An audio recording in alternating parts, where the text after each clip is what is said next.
Your plane ticket. Oops, forgot to buy it. Haha, sorry. When I told my boss that I was the only one without a plane ticket for the company trip, he said everyone around us burst into laughter. Eventually, the group arrived at the luxury hotel without me. But then the manager of the hotel told them something. He's not here, so you can't use the facility. Yes, this is where my revenge on my boss began. My name is Tyler Brown. I'm 40 years old, and I am a company employee. I joined this company right after high school, enduring daily harassment from my college-educated boss, Ethan. Lucky you, getting into this company with just a high school diploma. Ethan values educational background and doesn't accept anyone without a college degree, so he's relentless with me. But I have a reason for sticking it out and not quitting. Sorry, it's always my fault you're in trouble. Not at all, Grandma. You raised me. Consider it payback. Yes, my only family is my grandmother. She hurt her back and can't move around freely, so I take care of her with the help of a daytime helper.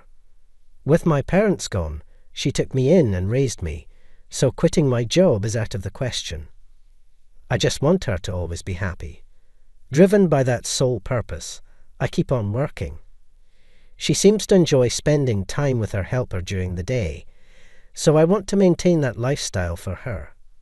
So I went straight to work after high school without going to college. My grandma regrets not being able to send me to college, but I just want her to enjoy life without worrying about the past. Got any hotel recommendations for the company trip in 5 months?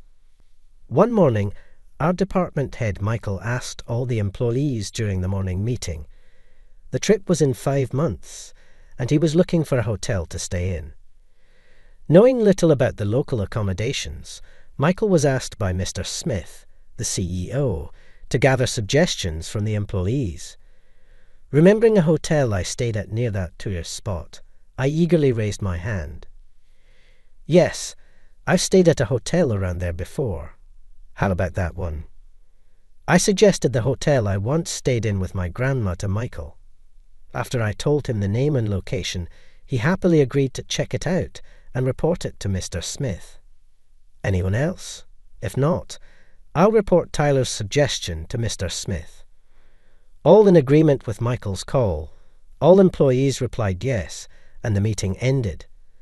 As I returned to my work, hoping my suggested hotel would be chosen, it happened. That hotel you mentioned is a luxury hotel, isn't it? You, a high school grad and bottom-tier employee, stayed there. Quit lying and showing off. Suddenly, appearing before me was Ethan. He seemed to know about the hotel I had suggested to Michael. I'm not trying to show off. It's a place my grandma took me to when I was little. The view from the room is great, it's spacious, and I just thought it would be nice for everyone to stay there. I explained this, though Ethan's condescending attitude still bothered me. But Ethan just laughed more upon hearing it. Your grandma took you there. That's hilarious. If you were really rich enough to afford a luxury hotel, you'd have been sent to college, wouldn't you? He ridiculed me without any knowledge of my family circumstances, as if it were a matter of course. Just because someone has graduated from college doesn't necessarily mean they're superior, but I couldn't talk back as Ethan is my boss. After being berated, I went back to work, though not in the best mood. I'm home. Are you okay? You seem down.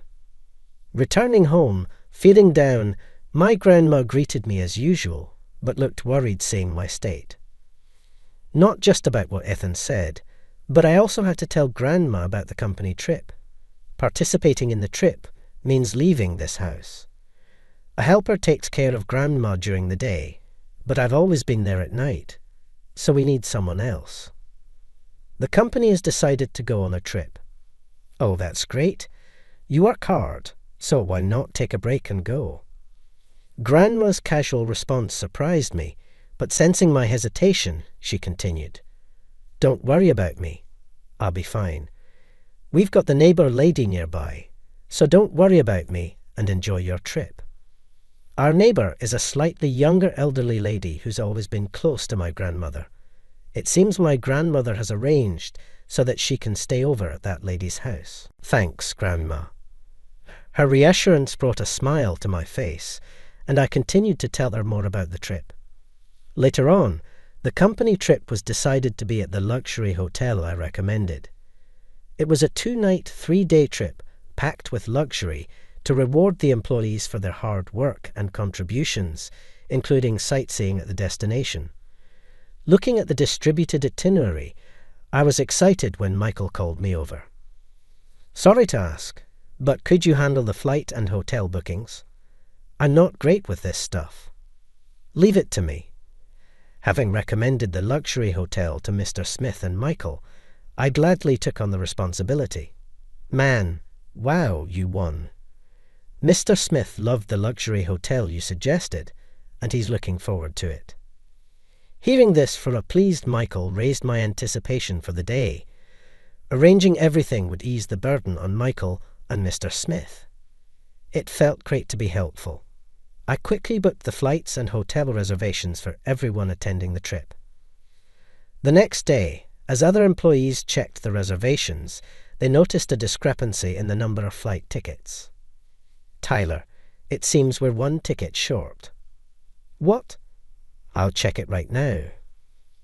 I hastily opened my computer to review the purchase history. Comparing it with the list, I realized something. Sorry, I forgot to book my own ticket. Realizing I had omitted myself from the list, I chuckled, joined by my colleagues who helped me check. It's good to prioritize others over yourself, but still, teased Michael. The office filled with laughter. It was a pleasant atmosphere. However, Ethan and some other college-educated employees chimed in disapprovingly. It's not just forgetting. If we hadn't noticed, we'd have been scrambling because of you on the day. That's true, but well, Ethan, let's leave it at that. We noticed it in time, so it's all good. Now that all the reservations are done, we should proceed with buying the plane tickets. Ethan, I'd like to pass the baton to you this time. Asked by Michael, Ethan, looking dissatisfied behind my work, nodded. Then he snatched my reservation documents and quickly disappeared. At that moment, for some reason, I had a bad feeling. It was especially because Ethan seemed unconvinced, but surely he wouldn't go as far as to sabotage a major event like the company trip. I was completely off guard. Take care and have fun. Thank you, Grandma. Please, Susan, take good care of Grandma for me. And then the day of the company trip finally arrived. With my suitcase in hand, I bid farewell to my grandma and our neighbour Susan and hurried to the airport. I decided to enjoy the next 2 nights and 3 days as a reward for my hard work. Upon arriving at the airport by taxi, I saw some colleagues had already arrived. Ethan's distributing the plane tickets, another employee told me, so I went looking for Ethan and saw him chatting with some college-educated employees a little distance away. I immediately headed in that direction. Good morning, Ethan. Can I have my plane ticket, please? I approached, and as Ethan noticed me, the painful stare came my way, but I still asked. To my surprise, Ethan just smirked and laughed. Your plane ticket? Oops, forgot to buy it. Haha, sorry. At Ethan's words, the college-educated employees around him burst into laughter, some holding their stomachs. Ethan was laughing so hard he was in tears. So funny. Sorry, I forgot to buy it, but you forgot a reservation once too, so we're even right. Ethan dug up my past mistake, seemingly to justify his own. He deliberately didn't buy my ticket. The fact that this was the case was beyond shock and anger. I had reached my limit of tolerance, apparently more than I thought. Finally, I exploded in anger at Ethan's harassment. Even at such a time, I understand. If that's the case, I'll cancel my trip right here. Cancel. You've come this far and you're cancelling. You can buy a ticket on the day, right? Who would willingly buy their own ticket when it's supposed to be covered by the company? Even if I did buy it myself, with Ethan around, he'd surely find ways to harass me at the destination. He's intending just that, I said. He looked at me as if he had won. So the best action for me was not to participate in the trip. Of course, the reason for my choice would become clear later. It might look like I'm giving up, but it's actually a strategic retreat. I have no desire to buy a ticket on the day to join this trip. Knowing how much Ethan and the others dislike me, I'd rather gracefully step back. I thought you begged to join, but this is a letdown. Don't worry, we'll enjoy the trip enough for you. Just stay and take care of your grandma. Maybe you should consider a career change to a helper, ha? Ethan's words again caused an uproar of laughter. Other passengers and employees arriving at the airport looked annoyed at Ethan and his group, but they didn't care. Unable to stand being around such insensitive people, I turned around. Michael and Mr. Smith hasn't arrived yet, so please tell them I'm cancelling. Goodbye. Sure thing, see you, Ethan replied. After telling the rowdy group, I left the airport. What happened to Tyler? Later, during roll call, Michael noticed my absence and asked Ethan. Tyler said he suddenly felt unwell and went home. Is that so? I hope he's all right. Looks like everyone's here then. After the roll call, everyone boarded the plane under Michael's direction. Soon after, the plane departed and safely arrived at the destination, a popular tourist spot. Meanwhile, I returned home with my carry-on, put down my luggage, and then went to visit our neighbour Susan.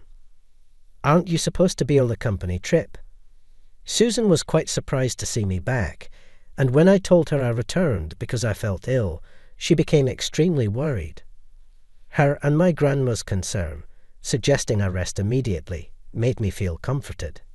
I have people who worry about me like this in my everyday life, but in reality, I wasn't ill at all. I just couldn't bear the harassment I received from Ethan earlier and returned home. I didn't want to cause them any unnecessary worry. Glancing at Susan's clock, I realized that by now, Ethan and the others would be arriving at the destination. Thinking about them moving to the luxury hotel I recommended, by evening, I couldn't help but smile to myself.